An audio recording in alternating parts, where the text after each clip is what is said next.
Financially speaking, a sunk cost is dead money. It is capital, time, or emotional energy that has already left the building and cannot be recovered, no matter how hard you pray or how long you wait. But psychologically, sunk costs are very much alive. They haunt us.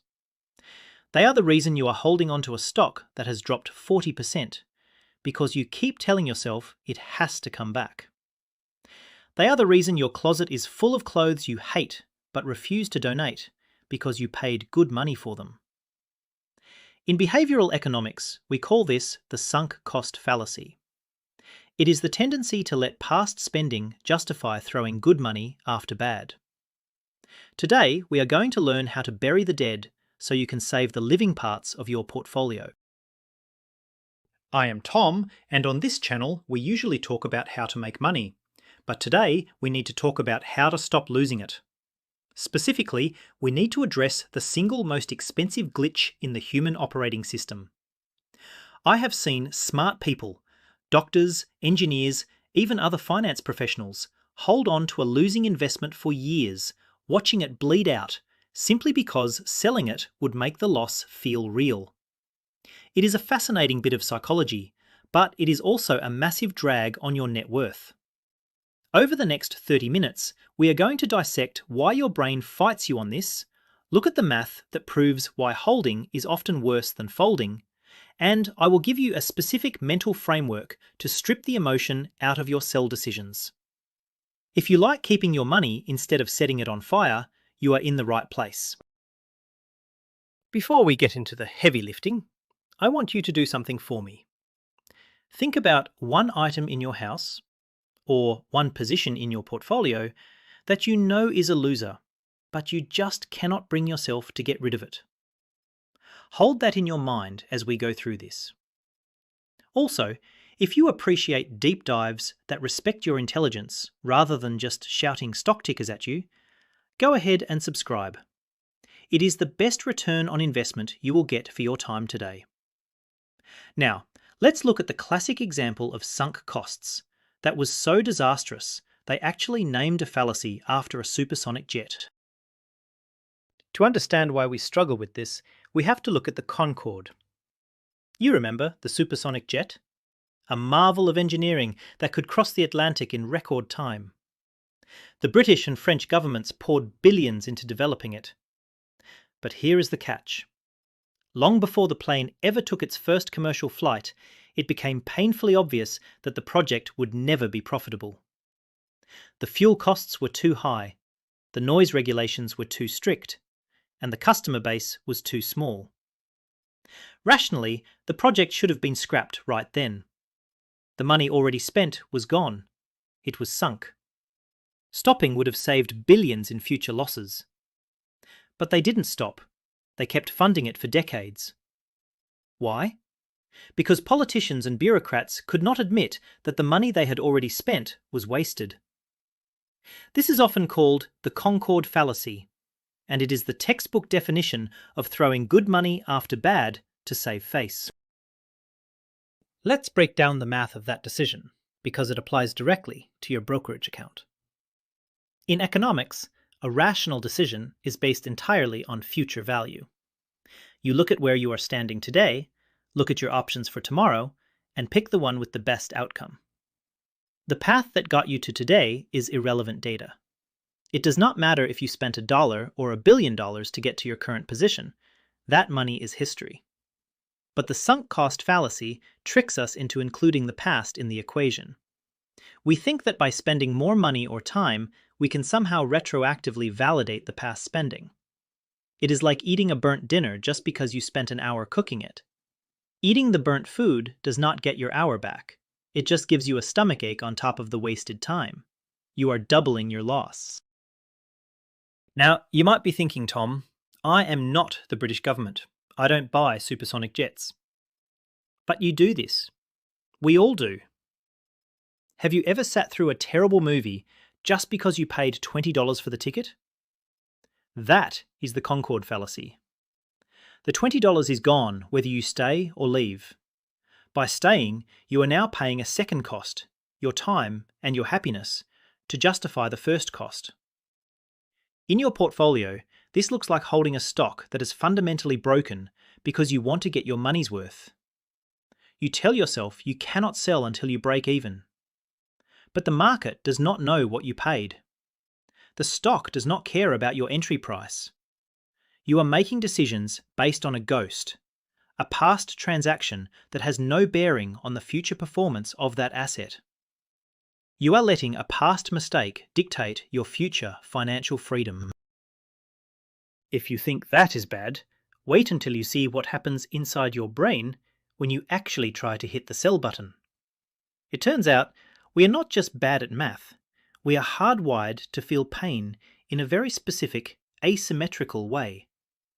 There is a concept called loss aversion, and if you do not understand it, it will keep you poor no matter how good your stock picking is. It explains why you will fight to the death to keep a losing position alive, even when deep down you know it is a corpse. Let's look at why your brain treats a paper loss differently than a realized loss, and why that distinction is a dangerous lie. Behavioral economics has taught us that losses loom larger than gains. Losing $100 feels about twice as bad as finding $100 feels good. It is a survival mechanism. In the wild, losing your food meant death, while finding extra food was just a nice bonus. So we are evolved to avoid losses at all costs. When applied to investing, this creates a disaster. When a stock goes down, as long as you hold it, you can tell yourself it is just a paper loss. It is not real yet. There is still hope. The moment you sell, the loss becomes real. You have to admit the money is gone. To avoid that pain, your brain convinces you to hold on, hoping for a miracle rebound. You are prioritizing your emotional comfort over your financial reality. Let's run the numbers on this paper loss idea. This is one of the most dangerous myths in finance. People say, you haven't lost money until you sell. That is mathematically false. If you bought a stock for $10,000 and it is now trading at $6,000, you have lost $4,000, period. That equity is gone. If you needed to liquidate your assets today to pay for an emergency surgery, the market would give you $6,000, not $10,000. Your net worth is calculated mark to market, not mark to fantasy. By refusing to sell, you are not preventing the loss. The loss has already happened. You are just choosing to keep your remaining $6,000 tied to a sinking ship instead of moving it to a vessel that might actually float. You are effectively buying that failing company again every single day you do not sell it. It gets stickier when we bring ego into the mix. The sunk cost fallacy is always stronger when we are personally responsible for the decision. If a robo-advisor picks a loser fund for you, you will probably fire it and move on pretty quickly. But if you picked the stock, if you did the research, told your spouse about it, and bragged to your friends at the barbecue, now selling is not just a financial transaction. It is an admission of incompetence. It attacks your identity as a smart investor. We stay in bad investments to protect our ego. We equate selling with failure and quitting with weakness. But in the world of money, stubbornness is not a virtue. It is a liability. The market is a relentless machine that reprices reality every second. If you are stuck in the past, trying to prove you are right, the market will run you over. So how do we fix this specific psychological glitch? We have to change the framing. Instead of viewing a sale as admitting defeat, you need to view it as reallocating capital. When you sell a loser, you are not confirming a mistake. You are stopping the bleeding. You are taking control. Think of yourself as a portfolio manager who just took over the account today. You did not make the bad trades in the past. You just inherited this mess. Your only job is to maximize the money that is left. Would a new manager keep that garbage stock just because the previous guy paid too much for it? Absolutely not. They would clear the deck immediately. You need to fire the past you who made the bad buy and hire present you to clean it up. This brings us to the most common lie investors tell themselves. I will just wait until it gets back to my break-even price, and then I will sell. This sounds reasonable. It sounds responsible. It is actually completely irrational, and it destroys returns. This is called anchoring, and it is a specific flavor of sunk cost that blinds you to opportunity cost. I'm going to show you why waiting for break-even is statistically one of the worst strategies you can employ. We have all been there. You buy a stock at 50, it drops to 30. You swear to yourself, as soon as it hits 50 again, I am out. You have anchored your reality to 50. To you, 50 is the neutral point. But the market does not care about 50. The market does not know you own it. The stock is at 30 because the collective wisdom of millions of investors believes it is worth 30 right now.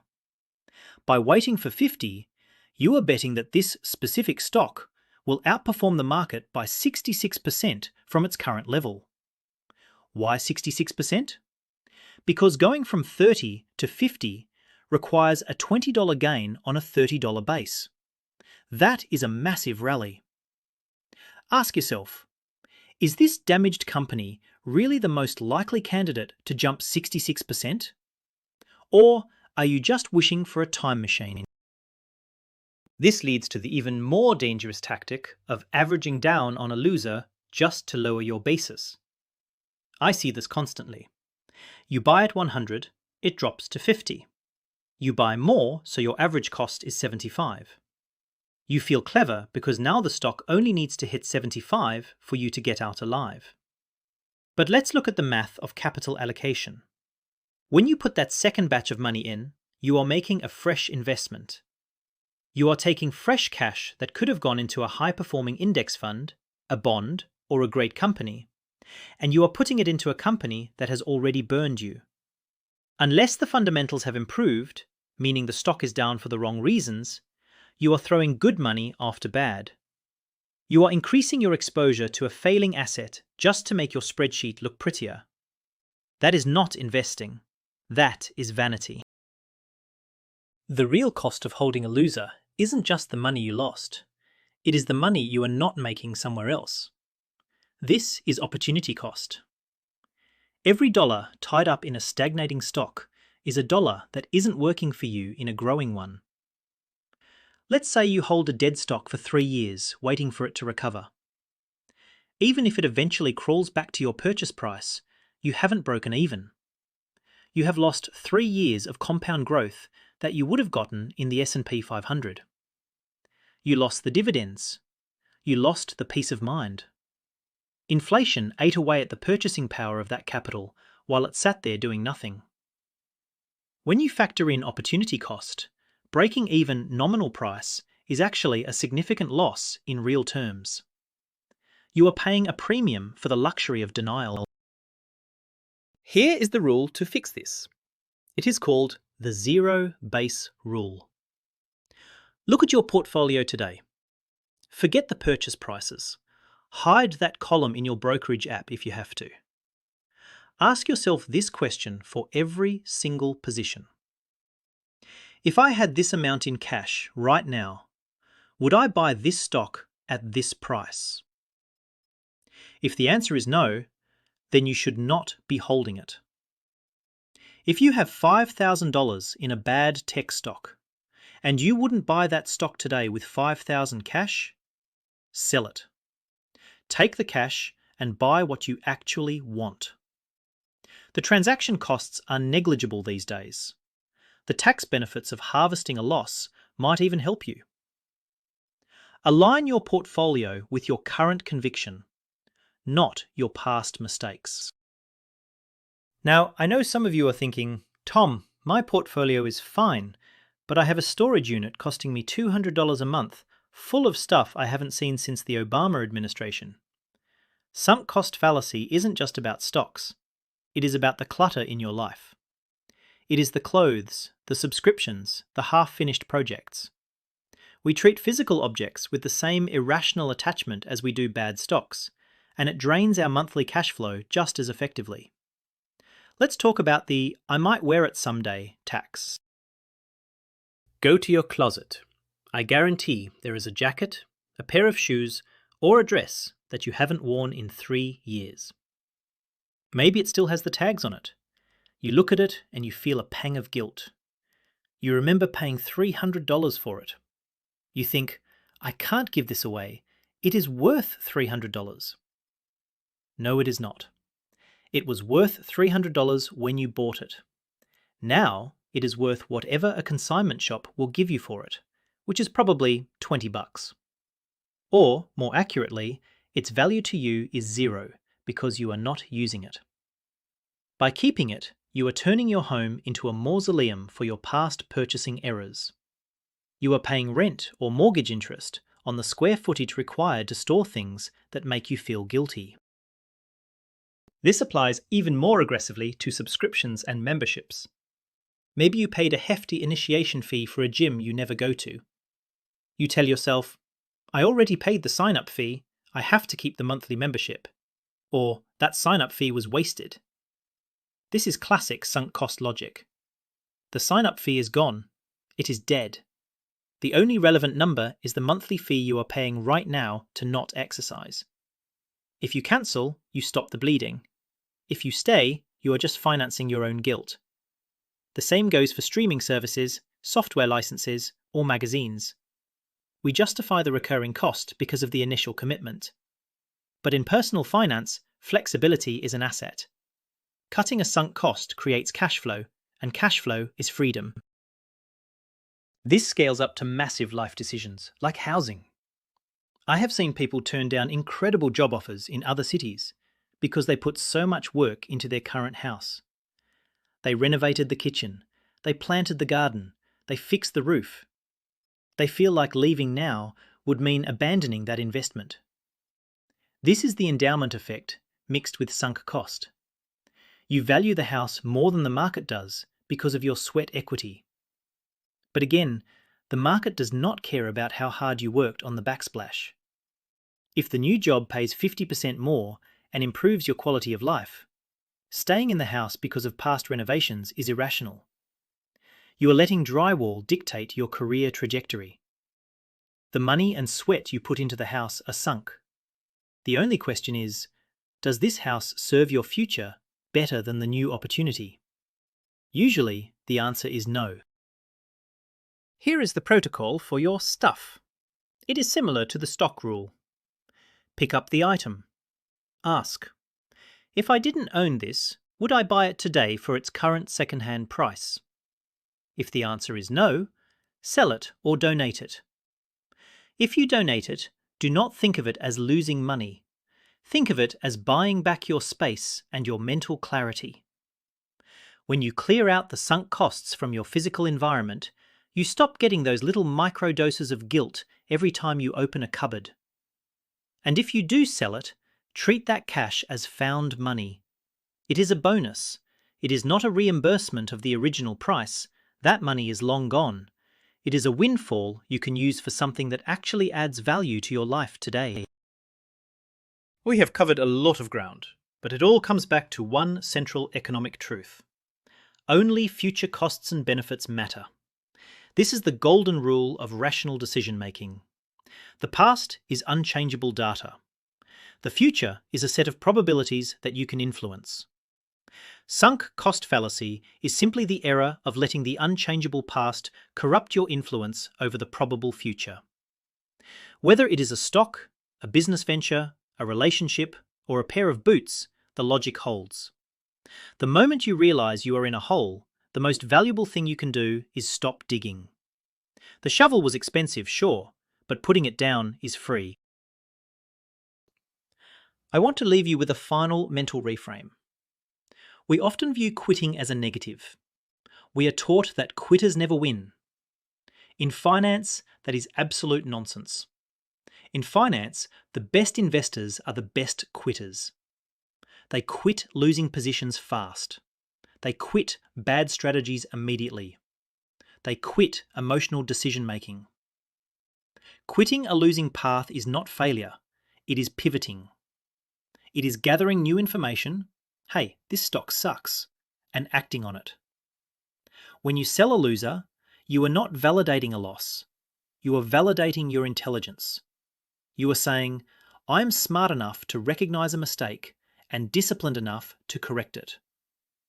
That is the mindset of a wealthy person. The mindset of a poor person is, I hope this comes back. So do the audit. Look at your portfolio. Look at your recurring bills. Look at your garage. Find the things you are keeping just because you already paid for them. Be ruthless. Cut the dead weight. It will hurt for a second. That is the loss aversion kicking in. But 10 minutes later, you will feel lighter. You will have cash, you will have space, and you will have a portfolio that reflects where you are going, not where you have been. Do not let your past hold your future hostage. If you found this helpful, do me a favour. In the comments, tell me one thing, just one, that you are going to sell, cancel, or donate this week. Let's get a little public accountability going. I read the comments, and I love seeing people take actual action. If you want more videos on the psychology of money and how to stop sabotaging your own wealth, hit that like button and subscribe. I'm Tom. This is Tom Talks Money, and I will see you in the next one.